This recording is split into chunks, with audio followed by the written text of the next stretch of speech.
प्रकाश आंबेडकर म्हणते तुम्ही कायदा सुव्यवस्थेचा प्रश्न निर्माण करताय. असं कोण म्हटलं? प्रकाश आंबेडकर. असं बोलले? हम्म. कायदा सुव्यवस्थेचा मी प्रश्न निर्माण करतोय? हम्म.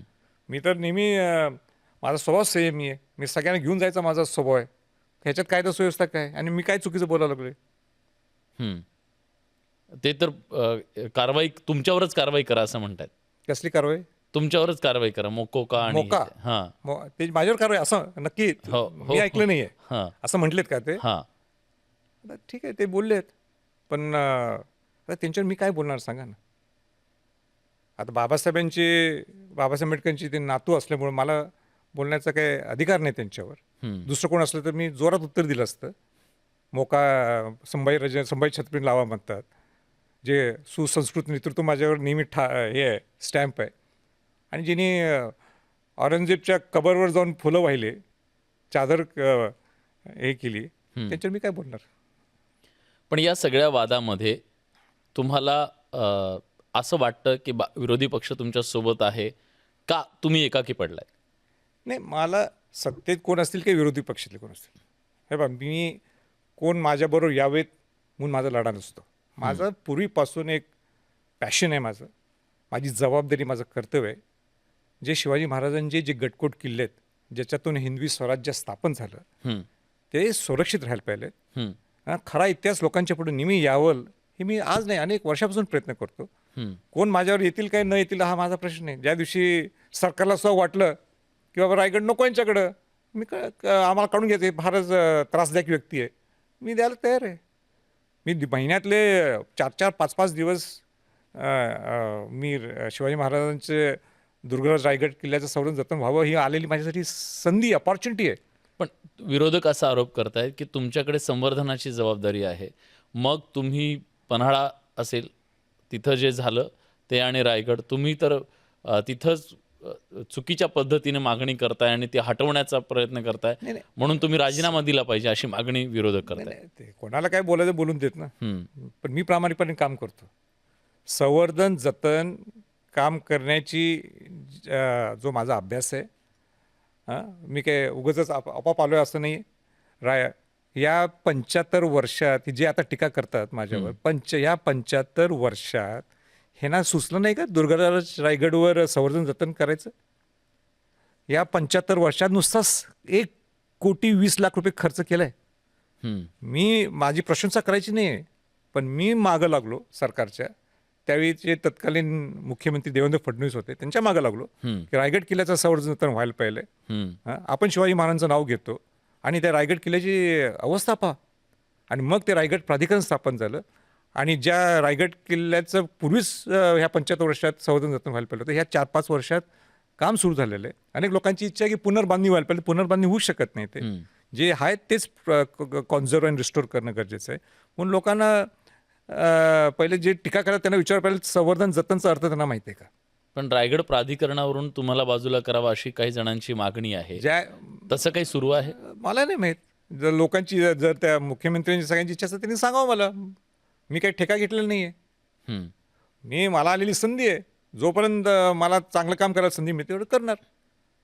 मला रायगड मी कुठेही पॉलिटिकली खेळ करत नाही. रायगड माझ्यासाठी शिवाजी महाराज, मला ज्यावेळी मी वर जाईन ते मला एवढीच माझी आठवण राहायला पाहिजे, बाबा संभाजी छत्रपतींनी शिवाजी महाराजांच्या दुर्गराज रायगड किल्ल्यासाठी संवर्धन जतनासाठी आपला पूर्ण वेळ दिला आणि चांगलं काम केलं, एवढीच माझी आठवण आहे. एक अतिशय अस्मितेची मोठी लढाई तुम्ही आता या वाघाच्या निमित्ताने घेताय. प्रश्न वाघाच्या समाधीचा आणि त्याचा तेवढा नाही आहे, तो इथल्या करोडो शिवभक्तांच्या अस्मितेचा तो प्रश्न आहे. त्या अस्मितेला तुम्ही हात घातलेला आहे. पण या सगळ्यानंतरची पुढची लढाई काय असेल यातली? नाही, ही लढाई म्हणून मी विलासराव मी पडलो नाही. बरं, हे ती माझी जबाबदारी, माझं कर्तव्य आहे. ज्या चुकीच्या गोष्टी जर समोर असल्या तर त्या पुढं आणणे. मी पुढंही करत, आजही पूर्वी करत होतो, आजही करत आहे आणि उद्याही करणार आहे. म्हणून माझी ही लढाई नाही आहे, तो माझा छंद आहे. आणि गडकोट किल्ल्यांसाठी, शिवाजी महाराजांच्या गडकोट किल्ल्यांसाठी ज्या घरात माझा जन्म झाला आहे, तो मला ॲडेड ॲडव्हान्टेज मिळतो. आणि जेवढं होईल माझ्याकडनं तेव्हा मी करत जाणार आहे. मी अनेक ठिकाणी गडकोट किल्ल्यांसाठी एवढं बोलत होतो. मी फोर्ट सर्किट टुरिझम असेल, अनेक गडकोट किल्ल्यांसाठी तुम्ही पैसे काही देत नाहीत, वर्ल्ड हेरिटेज साईटमध्ये युनेस्कोचं ब्रँडिंग आणण्याची हा प्लॅन कोणाचा आहे? हा सरकारचा नाही आहे, सरकारचा आत्ता आहे. पहिलं त्या लोकांना आणण्याची जबाबदारी माझी आहे. बरोबर. त्या शिखा जैन मॅडमना जे त्यांना प्रमुख केलेलं त्यांना महाराष्ट्रात पहिल्यांदा आणलं संभाजी छत्रपतींनी. हम्म. आता हे सगळे विसरत असेल तो भाग वेगळा आहे. पण जर समजा यासाठी सकारात्मकरित्या पावलं उचलली गेली नाहीत तुमच्या मागणीनुसार, तुम्ही समिती नेमा म्हणताय वगैरे आणि हे बाजूला हटवा म्हणताय, तर मग एक आंदोलन उभं राहू शकतं का यातून? नाही, त्या भाषाच का करायच्या आपण आंदोलनाची? हां, मग तुम्हाला वाटतं वेळ पडणार नाही त्या गोष्टीची? नाहीच वेळ पडणार. आणि काय चुकीचं मी बोलावलंय? मला एका प्रश्नाचं विलासराव उत्तर तुमच्या सकट तुम्ही सगळ्यांनी द्यायला पाहिजे. आपली अस्मिता शिवाजी महाराज आहे. बरोबर. हां, आपल्या हिंदवी स्वराज्यासाठी अनेक योद्धांनी आपलं बलिदान दिलेलं आहे. त्यांच्या समाधी आज धूळखात पडलेले आहेत. आणि ज्यांचा काहीच संबंध नाही आहे, काल्पनिक दंतकथेतून तयार झालेलं एक कॅरेक्टर आहे. तो शिवाजी महाराजांच्या बरोबर आणि शिवाजी महाराजांच्या उंचीच्या वर तुम्ही उभा करताय. हे कुठल्याही शिवभक्ताला चालेल का? मग समाजाचं महत्व आहे, कुठल्याही शिवभक्ताला चालेल का? कुठल्याही पुढारीतल्या नेत्यांना चालते का? माझा अभ्यास पूर्ण क्लिअर आहे, मी तयार आहे. नाही इतिहासकार सुद्धा सगळे म्हणतात वाघ्या कुत्र्याचा काही संबंध नाही. एवढं सगळं होत असताना सरकारने गप राहण्याची भूमिका घ्यायची का? विरोधकांनी सुद्धा गप राहण्याची भूमिका घ्यायची का? का नुसतं म्हणायचं की वाघ्या कुत्र्याच्यावर काय बोलत नाही, समिती स्थापन करा. एकतर म्हणा ना वाघ्या कुत्रा होता म्हणून, मग किंवा नाही तर म्हणा, नाहीतरी म्हणा, हो तरी म्हणा, ती समिती भूमिका तरी घ्या. समिती स्थापन काय करायची ते सरकार करेल. पण सगळ्या प्रमुख नेत्यांनी डायरेक्ट म्हणजे पवार साहेब, उद्धव ठाकरे, राज ठाकरे असतील, देवेंद्र फडणवीस असतील, काँग्रेसचे असतील, या सगळ्यांनी सांगावं हो वाघ्या कुत्रा होता किंवा वाघ्या कुत्रा नव्हता. एक लाईन तर घ्या.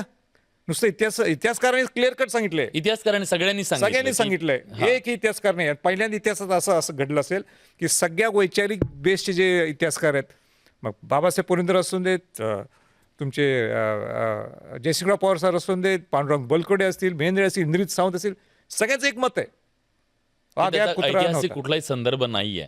नाहीच आहे, सगळ्यांचं म्हणणं आहे. मग का गप आहे?